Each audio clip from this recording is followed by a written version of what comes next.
जाए तुझे खूब कामयाबी हासिल हो।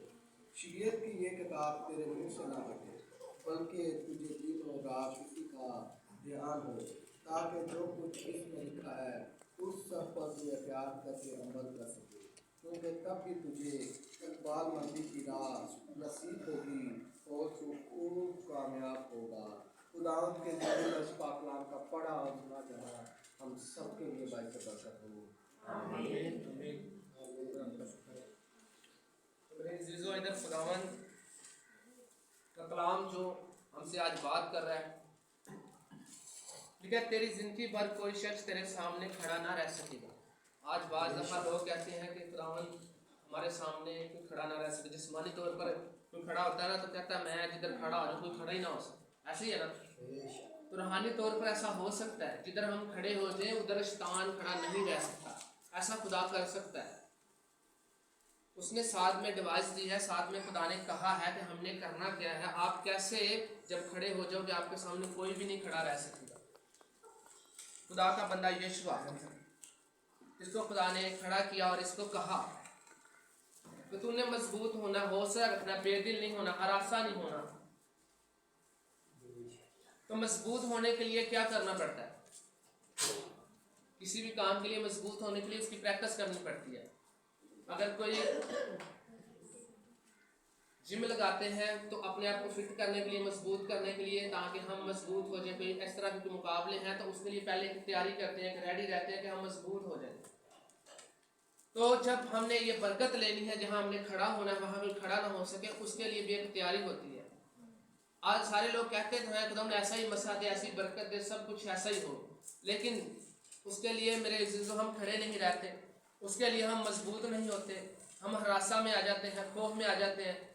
लेकिन खुदावंद का कलाम, खुदावंद के बंदा यशवा को दलेर कर रहा है और कह रहा है जो मूसा ने तेरे लिए मुतालिक बयान किया है, जो उसने लिखा है, तुझे समझाया, आज तूने वो करना है। और कितना बड़ा कंट्रोल, कितना बड़ा कंट्रोल खुदा ने दिया उसको, कितना बड़ा इख्तियार खुदा ने दिया कि तू बनी इसराइल को जगह पर पहुंचाएगा। बहुत बड़ी जिम्मेदारी दी खुदा ने। ये चुने लोगों के लिए काम है और खुदा दिलेर लोगों को पसंद करता है। आज भी खुदा यकीनन ऐसे लोगों को ढूंढ रहा है जो दिलेर हो, खुदा के लायक और काम कर सकते हैं। तो आज और मुझे और आपको खुदा सिखाता और हमें खुदा ने चुन लिया है अपने काम के लिए। जिस तरह यशवा ने उन लोगों को उस मुल्क में लेकर जाना था, आज खुदा ने हमें मुकर्रर किया है कि हम उसकी रूहों को बचाकर अपनी मुल्क में लेकर चलें। Hallelujah, hallelujah. खुदा ने वही कलाम आज हमें दिया है।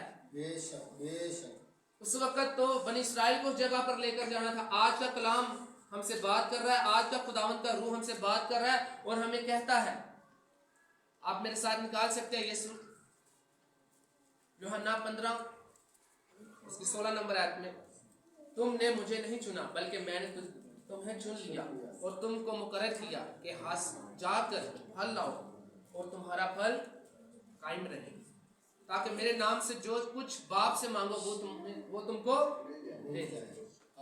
आमीन, हालेलुया, हालेलुया। तो एक तो बात पक्की है कि हम खुद नहीं आए, हम चुने गए हैं, हमें खुदा ने खड़ा किया है। तो आज का यही कलाम हमारे लिए भी है और हम वही काम कर रहे हैं जो खुदा ने उससे बोला। फिर इतनी सारी चीज़ों के बाद खुदा ने उसको एक लास्ट पर बात कही कि शरीयत की ये किताब तेरे मुंह से ना हटे। ये एक पावर, एक दिलेरी, एक हथियार था। आज हम सब खिदमत तो करना चाहते हैं, लेकिन शरीयत की ये किताब हमारे मुंह के नजदीक नहीं आती। उसने कहा हटे नहीं, दिन और रात तेरा इसी पर ध्यान रहे। और हम चंद लम्हा प्रे कर ली, चंद टाइम दुआ कर ली, कभी प्रे की, कभी स्टडी की या नहीं की, कोई पता नहीं, लेकिन हमारा काम क्या है? हमने लोगों को, रूहों को बचाकर आसमान की बुलंदियों पर लेकर जाना है, उस जगह पर लेकर जाना है। इतना बड़ा खुदा ने हमें इख्तियार दिया है, फजल दिया है और अपने जलाल के लिए मुकर्रर किया है और अपनी रूहों को बचाने के लिए हमें ये इख्तियार दिया है और हमें बोला है कि तुम चुने हो, तुम्हारा फल कायम रहे। जब आप गलतियों में देखें, रूहानी फलों के मतलब लिखा हुआ है मोहब्बत, इत्मीनान, तसल्ली। इस तरीके से आप जैसे पढ़ते जाए तो आपको रूहानी फलों का पता चलेगा। तो जब रूहानी फल हमारे अंदर से नजर होंगे तब ही हम कामयाब रहेंगे और वो फल काम हमारी जिंदगी में करेगा। मिसाल के तौर पर बाइबल में लिखा हुआ है, अगर तुम फरिश्तों की ज़बानें बोलो, तुम ठनठनाता पीतल और झुंझलाती जांच हो, अगर तुम्हें मोहब्बत नहीं। पहला करंथियों में तेरा बाप तक हालेलुया। देखो इतनी बड़ी बात कह दिया, नबूवतें बोलो, नबूवतों में बात करो, गैर ज़बाने में बात करो, कुछ भी कर लो, अगर मोहब्बत नहीं, ये फल आपके अंदर नहीं, तो आप कुछ भी नहीं हो। आप ठनठनाता पीतल और झुंझलाती हुई जांच हो। एक बात पर ही ले ले तो हम इधर ही क्लोज हो जाते हैं। हमने क्या खुदा के लोगों को उस मुल्क पर लेकर जाना है जो अब्दी ममालिक है, जो अब्दी एक जगह हमारे लिए रखी गई है।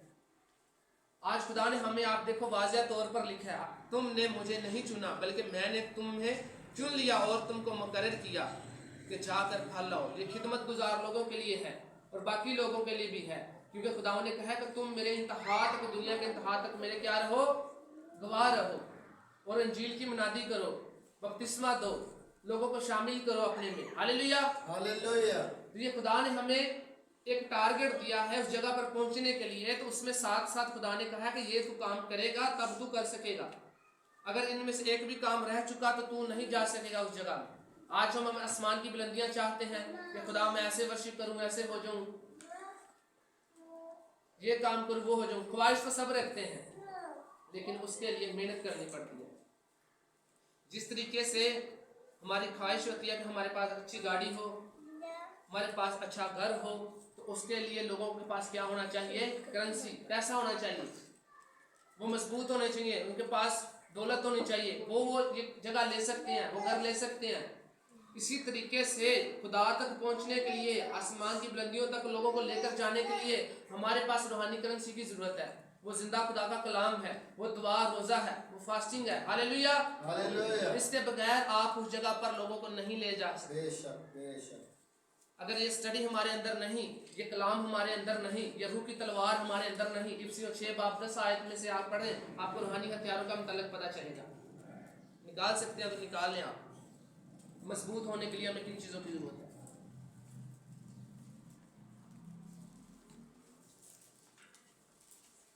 ताकि आपको पता चले कि हम बाज़ दफ़ा हम दुआ करते हैं, सुबह को हमारी दुआ कुछ और होती है, शाम को और होती है, भूल जाते हैं, अपनी दुआई करी हुई भूल जाते हैं हमने दुआ क्या की है, क्योंकि शैतान ने हमें माइंडली तौर पर डेड कर रखा है, मुर्दा कर रखा है। वो हमारे टारगेट को हमारे सामने पहचान ही नहीं करवा रहा। असल में हमारा टारगेट क्या, हमने करना क्या। 10 आयत में से देखते हैं, गर्ज खुदावंद में और उसकी कुदरत के जोर में मजबूत बनो। Hallelujah hallelujah. एक ही आयत पर देख लो, गर्ज खुदावंद में और उसकी कुदरत के जोर में मजबूत बनो। आगे लिखा है, खुदा के सब हथियार बांध लो ताकि तुम इब्लीस के मंसूबों के मुकाबला में कायम रह सको। हालेलुया। वहां भी कायम का जिक्र लिखा गया है। तो इस जगह पर कायम का जिक्र देख लें कि जब हम उसके हीलों से वाकिफ होंगे, उसकी चालाकियों से वाकिफ होंगे, तभी इस रास्ते पर लेकर चलेंगे। ये इतना आसान काम नहीं था। यशवा को खुदा ने जो बोला, बनी इस्राइल को लेकर जाना, वो किस तरीके के लोग थे, उनको उस जगह पर लेकर जाना आसान काम नहीं था। वो सरकश लोग थे, बातों बातों में खता करने वाले, बुड़बुड़ाने वाले लोग थे। आज भी तकरीबन ऐसे ही लोग हैं। आप चर्च में उनको लेकर आएंगे, वो नहीं आएंगे, वो बुड़बुड़ाएंगे, लेकिन आप खिदमत करना तो नहीं ना छोड़ देंगे। एक फाइट है, एक जंग है, इसमें से गुजर कर उनको निकालना है। बाज़ दफ़ा हम उनके लिए रोजे नहीं रखते, प्रेयर नहीं करते, तो हमें उनके लिए फाइट में उतरना है। क्या पता वो बहन, वो भाई किसी गिरफ्त में हो शैतान की। तो बाइबल में क्या लिखा है, मैं इस्राएल के खोए हुओं को ढूंढने और निजात देने आया हूं। Hallelujah hallelujah. तो खोया कौन होता है? जो झुंड का हिस्सा हो। तो उनको अगर आपने खुदा की हजूरी में लेकर आना है, तो आपको और मुझे कलाम की स्टडी से वाकिफ होना चाहिए। ये जिंदा खुदा का कलाम है और रूह की तलवार है, सबसे बड़ी कुदरत। एक फौजी जब जंग में जाता है, अगर उसके पास हथियार ही ना हो तो वो क्या जंग लड़ेगा? वो जंग क्या लड़ेगा? वो मार ही खाएगा। आज हम यकीनन मार खा रहे हैं, बदनी तौर पर, रूहानी तौर पर मार खा रहे हैं। चाहे हम पास्टर हैं, चाहे हम बशर हैं, चाहे हम डीकन हैं, एल्डर हैं, आम लोग हैं, कुछ भी हैं, हम सब मार ही खा रहे हैं। रूहानी तौर पर बहुत नुकसान हो रहा है हमारा, लेकिन शैतान ने कभी ये नुकसान हमें दिखाया नहीं। उसने इस तरफ नजर ही नहीं रखने दी।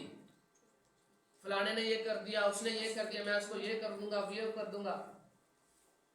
अगर ऐसा ही था तो खुदा ने फिर जब पतरस ने तो उसका कान उतार दिया जब खुदा यीशु मसीह को पकड़ने आए थे। तो खुदा ने कहा ये तू क्या कर रहा है, मैं चाहूँ तो आसमान से कितने फरिश्ते आ जाएंगे, 12 तुम्हारे। मैं ये काम नहीं करने आया, मैं तो रूहों को बचाना है, ये मेरा काम नहीं। अगर मैं ही ऐसे काम करूं तो आम लोगों की तरह हो जाऊं मैं भी। आज भी तकरीबन हमें इस चीज में रहते हुए उन लोगों को बचाना है और खुदा की हजूरी में लेकर आना है, तो उसके लिए हमारे पास रूहानी हथियार का होना बहुत ही लाजमी है। इब्लीस के मंसूबों के मुकाबला में कायम रह सको 12वीं आयत में, क्योंकि हमें खून और गोश्त से कुश्ती नहीं करना है, बल्कि हुकूमत वालों और अख्तियार वालों और इस दुनिया की तरीके के हाकिमों और शरारत की उन रूहानी फौजों से जो आसमानी मुकामों में है। ये देखो खुदा के कलाम में लिखा है कि तुम्हारी कुश्ती यानी जंग जो है खून और गोश्त से नहीं। इसका मतलब है हम किधर हैं, मैदान जंग में हैं। तो शैतान ने हमें ये ज़ाहिर नहीं बताया ही नहीं, मतलब उसने हमें इस तरह फोकस ही नहीं आने दिया कि हम मैदान जंग में हैं। खुदा कह रहा है मैदान जंग में हो, तो जब मैदान जंग में हो तो कुछ काम भी ना करें, हथियार भी ना हो, तो फिर मार खाते रहेंगे, गुलामी में रहेंगे। जब इस चीज़ का पता होगा कि हम जंग में हैं और वो भी रूहानी जंग में है, तो हुकूमत वाले अख्तियार वाले तरीके के हाकम क्या है। दानियल की दुआ रुकी रही, लेकिन उसका मंसूबा जो था खुदा को पसंद आया, पहले दिन उसका प्लान पहुंच गया। आप कोशिश तो करें बंधन टूट जाएंगे, हालेलुया। आप कोशिश करें बंधन टूट जाएंगे, रोजा रखें बंधन टूट जाएंगे। यकीनन खुदा बंधन तोड़ने की ताकत रखता है। वो खड़ा अड़ा रहा, उसने कहा 3 हफ्ते वो मातम में रहा, रोजे में रहा, लजीज खाना मेरे अंदर मेरे जिस्म में नहीं गया। आज हम कहते हैं कि लजीज अच्छे अच्छे खाने भी खाएं और खुदा मसा भी दे, ऐसे थोड़ी आ जाता है। स्ट्रगल, मेहनत, कुर्बानी देनी पड़ती है, हालेलुया। तभी रूहानी हथियारों का पता चलेगा, शरारत की रूहानी फौजों का पता चलेगा। उन लोगों को जो जकड़े हुए हैं इब्लीस की गिरफ्त में, काफी लोग ऐसे डेड हैं जो लड़कियां और लड़के बिल्कुल यंग जवान, और वो खुदकुशी करना चाहते हैं। ऐसे ऐसे केस हैं क्योंकि शैतान ने उनको बिल्कुल डेड कर रखा हो, उनकी सोचों ख्यालों को डेड कर रखा हो। अगर आप उस घर के पास्टर हो, अगर आप उस घर के सिखाने वाले हो, अगर आप उस घर के रहनुमा हो, अगर खुदा का रूह आपके अंदर है तो खुदा का रूह आपको जगाएगा, रूहानी तौर पर आपको तमाचे मारेगा कि उठो उठो उठो, आपके घर में अटैक हो रहा है, इस बच्ची को अटैक हो रहा है, इस घर में इसको अटैक हो रहा है। आप उठोगे, दुआ में झुक जाओगे, रोजे में बैठ जाओगे। यह है रूहानी फाइट। शैतान हमें जाहिर ही नहीं करता, वो हमें बताने नहीं देता, उसने ऐसे हमें जकड़ा होता है, इस फाइट का पता ही नहीं चलने देता।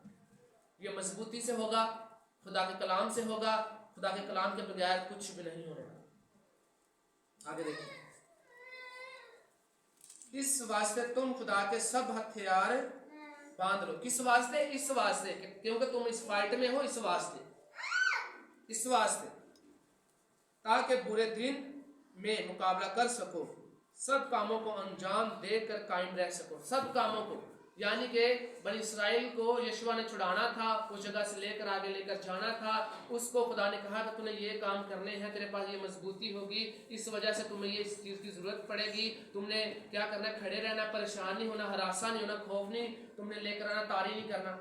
आज हम 1 घंटा प्रे कर लेंगे, 2 घंटा कर लेंगे, तो बाद हफ्ता पूरा वही दिखाते रहेगा, हाँ मैंने 2 घंटे प्रे कर लिया, बस बहुत हो, बात खत्म हो गया। 5-10 मिनट प्रेयर कर लेंगे, दुआ कर लेंगे जी। खुदा यीशु मसीह भी इतने मुश्किल ऐसे करते थे, सब कुछ होता है। उनके पीछे देखो, रातों को जागते थे, हालेलुया। रात दुआ में रही, फाइट में रही, उनको क्या जरूरत थी? उनके पास रूहानी करेंसी थी, खुदा के साथ मेल मिलाप था, खुदा के साथ अच्छी पक्की यारी थी, हालेलुया। तो बाप भी उनकी सुनता था जब उनके अंदर से फल नजर आ रहे, अनंटिंग, मसा, जलाल, कुदरत उनके अंदर भरी हुई, चुने हुए थे वो, रूहानी हथियार थे उनके पास, ताकत थी उनके पास। आज हम इतनी बड़ी बात तो बोल लेते हैं, लेकिन ये नहीं बोलते कि हमारी स्ट्रगल, हमारी प्रैक्टिस कितनी है। बाज़ दफ़ा हम लोगों को शैतान भी चर्च में खींच कर लेकर आता है, क्योंकि मुतमिन करने के लिए। देखना तू चर्च आया वेला तो हफ्ता फिरता रहा, तू तो त्वार आ गया, तेरे नाल दा नहीं आया है, इंज मजबूत कर देगा। लेकिन तुम चर्च आओगे, लेकिन चर्च होवोगे नहीं। बाज़ दफ़ा इंज होता है, हमें चर्च में रह कर, चर्च ये क्या है? एक स्कूल है, इधर से टीचिंग मिलती है, इधर से आपने सीखना है। प्रैक्टिकल घर में जाके होंगे, उधर ही आपके टेस्ट होंगे। ਅਸੀਂ ਖੁਦਾ ਦਾ ਕਲਾਮ ਸੁਣਨੇ ਆ, ਖੁਦਾ ਨੂੰ ਅੱਜ ਦਾ ਕਲਾਮ ਮੇਰੀ ਜ਼ਿੰਦਗੀ ਵਾਸਤੇ ਹੋਵੇ। ਜਦੋਂ ਨਾਲ ਬਾਹਰ ਜਾਂਦੇ ਆ, ਸੁਣਿਆ ਸੁਣਾਇਆ ਸਾਰਾ ਕੁਝ ਇੱਥੇ ਰੱਖਦੇ ਆ, ਬਸ ਖਾਲੀ ਚਲੇ ਜਾਂਦੇ ਆ, ਖੁਦਾ ਦਾ ਕਲਾਮ ਇੱਥੇ ਰੱਖ ਹੀ ਜਾਏ, नाल कोई चीज नहीं लेके जाते। आप देखें जब बच्चे स्कूल में जाते हैं, उनको होमवर्क मिलता है, टेस्ट मिलते हैं, तो अगर वो घर में ना सिस्टर स्टडी करें तो उधर तो मार ही पड़ेगी ना, फेल ही होंगे ना बच्चे। हम आज 0 हो चुके हैं क्योंकि इस घर में भी आके, खुदा के घर में भी आके सीखते नहीं, फिर वापस भी जाके प्रैक्टिस नहीं करते, ध्यान नहीं लगाते। हम अपने बच्चों को देखो जिस्मानी तौर पर पायलट बना रहे हैं, कुछ इंजीनियर बना रहे हैं, डॉक्टर बना रहे हैं, बड़ा कुछ बना रहे हैं, लेकिन उस स्टडी के लिए हम ट्यूशन रखे हैं, बार बार स्टडी करवा रहे हैं कलाम की, ये वो सब कुछ करा रहे हैं। खुदा के कलाम के लिए हमने कभी भी इतना फोर्स नहीं किया जो हमें निजात दे सकता है। बुलंदियों पर कौन लेकर जा सकता है? पढ़े आपको पता है, देखो बुलंदियों पर कौन जा रहे हैं, खुदा किन को लेकर जाने वाला है, किन के लिए कहा है, कौन बुलंदियों पर जाएगा, कौन सरफराज होगा। 8 नंबर आयत में अगली तरह से पढ़ता हूं मैं। शरीयत की ये किताब तेरे मुंह से ना हटे, बल्कि तुझे दिन और रात इसी का ध्यान होता हो, ताकि जो कुछ इसमें लिखा है उस सब पर तू एहतियात करके अमल कर सके, क्योंकि तब ही तुझे इकबालमंदी की राह नसीब होगी और तू खूब कामयाब होगा। आज सारे कामयाब होना चाहते, हालेलुया। इधर कामयाबी का रिजल्ट क्या है, इधर कामयाबी की कुंजी क्या, चाबी किधर है? खुदा के कलाम में है। और हम ऐसे ही बस कामयाब हो रहे हैं, नेट पे पढ़ाइयाँ कर ले, सब कुछ कर ले, माँ बाप इतने खर्चे करके मोबाइल दे रहे हैं, सब कुछ, कैसे ये कामयाब हो रहे। असल में देखो कुंजी बाइबल में पढ़ी हुई है। जब आप फैमिली प्रेयर में बैठ जाओगे, हाथ पकड़ के बैठ जाओगे अपने बच्चों का, देखो अभी ये सीखने का वक्त है, तो जब ये वक्त गुजर जाएगा, बड़े हो जाएंगे तो क्या होगा? वही छड़ी आप पर चलाएंगे, क्योंकि आप मना करोगे नहीं ऐसा नहीं करो, क्योंकि वो उसके अंदर अपनी शैतान के कब्जे में इस हद तक चले जाएंगे, उसके कामों में इस हद तक मजबूत हो जाएंगे, आपके काबू में नहीं आ सकते। अभी वक्त है। जिस तरह स्कूल में बच्चों को टीच किया जाता है, समझाया जाता है, हमें डर होता है हमारा बच्चा फेल ना हो जाए, फिर पेरेंट्स मीटिंग भी होती है जी, भैन जी आज थोड़ा ना बच्चा बड़ा नलायक जिद्दों सी होने ना सुत्ता ही होता है ना, लामे मिलते हैं। पेरेंट्स मीटिंग हो रही है, कभी केड़ी मीटिंग हो रही है, मुझे नहीं पता आजकल केड़ी मीटिंग हो रही है, क्यों मीटिंग होती है? बच्चा बच जाए, बच्चा स्टडी में चाहिए, बहाल हो जाए, फिर पास्टरों को भी दुआ करने पर सब मेरे बच्चे से दुआ कर दो ना, यह सुनता पड़ा है, खाता पड़ा है, दुआ नहीं करता है ना, कांटू नहीं विंदा रहना। असल च वेखो सानू रूहानी तौर ते शैतान ने डेड कर छड़िया और जिस्मानी तौर ते ना स्ट्रोंग कर छड़िया। जिस्मानी गल्लां ने ना ते कामयाबी किथे? खुदा दे कलाम दे विच, सरफराजी खुदा दे कलाम विच। बहुत डेड मास तुहाडे सामने कलाम है, कलाम दे विचों बयान किया जा रहा, कायम रह सकोगे, हीलियां नूं जान सकोगे, मजबूत रहोगे तो इंज होएगा, नहीं तो लख कोशिशां कर लो कमजोर ही रहांगे। असीं भावें आसमान दी बुलंदियां तक भी चले जाइए, जिस्मानी तौर पर बड़े पढ़ लिख के असीं पायलट बन जाइए, डॉक्टर बन जाइए, इंजीनियर बन जाइए, अगर उहदा कलाम नहीं तो कुछ भी। यूहन्ना 15:7 अगर तुम मुझ में कायम रहो और मेरी बातें तुम में कायम रहें तो जो चाहो मांगो वो तुम्हारे लिए हो जाए। कितनी बड़ी बात है, कितनी बड़ी बात कही, जो चाहिए मांगो। खुदा को सिर्फ एक डिमांड है कि तुम मुझ में कायम रहो। खुदा हमारे साथ एक बात करता है, तुम मेरे साथ रिलेशन में रहो, तुम मेरे साथ रहो, मुझसे बात करो, मेरे कंट्रोल में रहो, मेरे कब्जे में रहो, जहां मैं कहूँ रुको वहां रुक जाओ। आज दरअसल रुकावट ये है कि खुदा जिधर कहता है ना रुक जाओ, हम रुकते नहीं। अगर कोई बुरी बुरी वीडियो फिल्म देख रहे हैं ना, अंदर से जिसम दिल कह जाए नहीं नहीं ये नहीं नहीं नहीं देखो, असि खुदा दे रूम करना तू मैं देखा, फिर वापस जा फिर वो चीज़ां देखता। क्यों? शैतान दा कब्जा साडे उत्ते बहुत ज़्यादा, ओदा कंट्रोल होदा है। रूहानी गल होवेगी थोड़ी जी, पापा आ गया मामा आ गया सामने कट ली वेख ली, बाकी फिर शुरू हो जाए। इस हद तक शैतान ने सानू डेड कर रखा।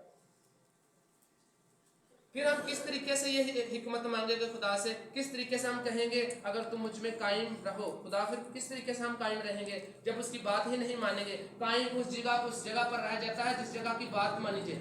कायम रहना यानी उस जगह पर खड़े रहना।